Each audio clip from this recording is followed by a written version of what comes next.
ये बात तो रोज़े अव्वल की तरह आश्कार है कि इस कायनात के अंदर जितनी भी चीज़ें हैं, चाहे इंसान हो, जिन्नात हों, सियारे हों या सितारे हों, सबको अपने इख्तिताम पे पहुंचना है। लेकिन यहाँ पे एक जहन में सवाल पैदा होता है, क्या सूरज ने भी मरना है?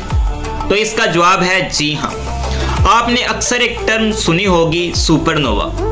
अब सुपरनोवा क्या है? आसान तरीके से आप इस तरह इसे समझ सकते हैं कि ज़मीन पर ज़मीन वालों ने जो एटम बम बनाया है, अगर वो फट जाए तो उस पूरे इलाके को तबाह कर देगा। लाइकवाइज इसी तरह स्पेस के अंदर, यूनिवर्स के अंदर जो सितारे हैं, जब वो फटते हैं तो उनके फटने को कहते हैं सुपरनोवा। यानी कि वो उनके फटने का जो धमाका होता है, उस धमाके को सुपरनोवा कहा जाता है।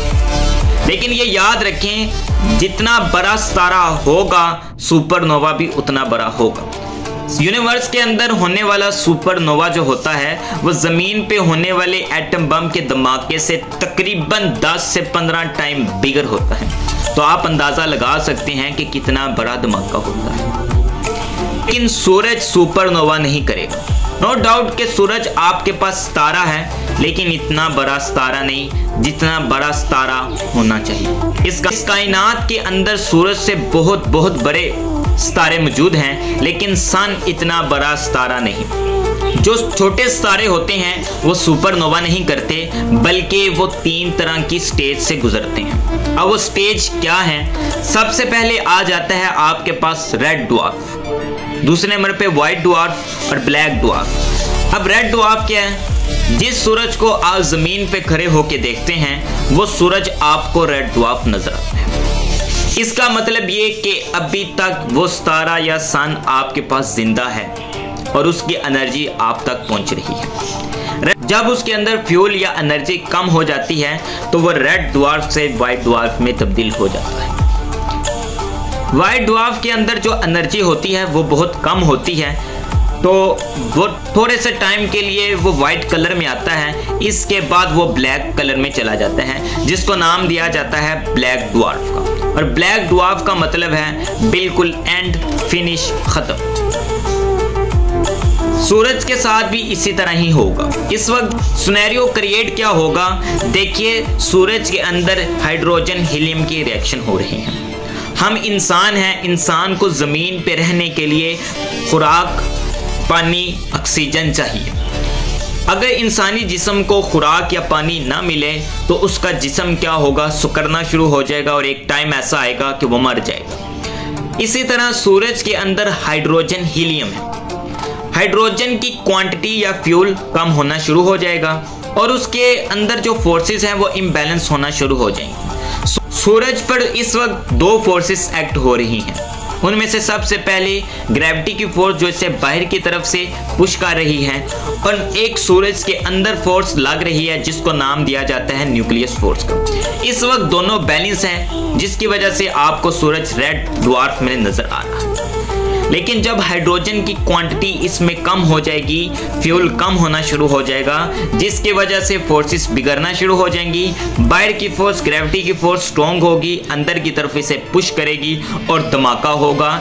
इस धमाके को सुपरनोवा नहीं कहेंगे, बल्कि इसको हीलियम फ्लैश कहेंगे। क्या होगा कि सन जो आपके पास रेड ड्वार्फ है, ये व्हाइट ड्वार्फ में तब्दील हो जाएगा। यानी व्हाइट ड्वार्फ का मतलब आप ऐसे ही समझ सकते हैं जैसे 0 वाट का बल्ब होता है या फिर डिम लाइट होती है, जो कि थोड़ी देर के लिए ऑन ऑफ होती रहती है। सेम इसी तरह जो सूरज के पास जो रोशनी रह जाएगी वो बहुत कम होगी, कि एक सितारे की निस्बत बहुत कम एनर्जी रह जाएगी। और फिर क्या होगा कि वो आपके पास ब्लैक ड्वार्फ में तब्दील हो जाएगा।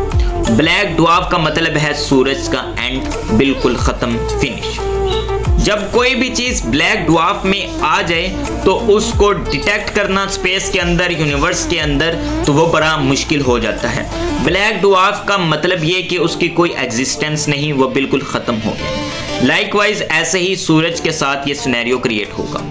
कुरान में तो इस चीज को अब जाके एक्सप्लेन कर रही है, लेकिन कुरान ने इससे 1450 साल पहले ही इस चीज को एक्सप्लेन कर दिया था।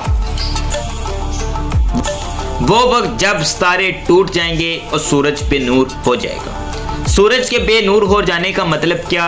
सूरज के बेनूर हो जाने का मतलब यही है कि वो पहले वाइट ड्वार्फ में आएगा, वाइट ड्वार्फ में उसकी एनर्जी कम होगी और फिर वो अपने एंडिंग पॉइंट को जा पहुंचेगा।